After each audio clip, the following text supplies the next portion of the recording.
je veux trop boire du thé. Ça y est, c'est en cours. Ah, trop bien. Mais sinon, les abonnés, ils s'en foutent un peu de ce que j'ai envie. Ils veulent surtout savoir, c'est quoi l'emplacement pour toi idéal quand tu investis en immobilier? L'emplacement idéal, ça dépend de ta clientèle. Si tu veux faire du Airbnb, il faut que tu trouves un emplacement qui est près des lieux touristiques, près des attractions, des lieux touristiques, ou là où il y a beaucoup d'entreprises, parce que c'est beaucoup de travailleurs qui viennent. Même si on croit que c'est des touristes, c'est pas vraiment le cas.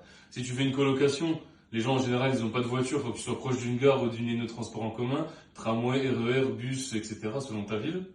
Et après, si tu fais du meublé étudiant, il faut être près d'une fac. Pareil, proche du bus, du tramway, près de ta gare, c'est vraiment top top. Et si tu fais de la location longue durée, partout dans la ville ou même un peu en dehors, ou même en campagne, ça marche. Mais il faut analyser ton marché d'abord. Mets une fausse annonce sur le bon coin, où tu prends des photos d'un bien immobilier similaire mais un peu moins bien. Tu les mets sur le bon coin, tu mets une petite annonce. Utilise ChatGPT pour ça.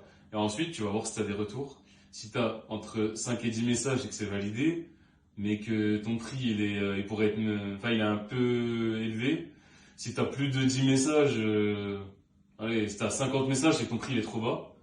Et bien si tu as moins de 5 messages, c'est que il n'y a pas d'offre ou que ton prix il est pas bon quoi.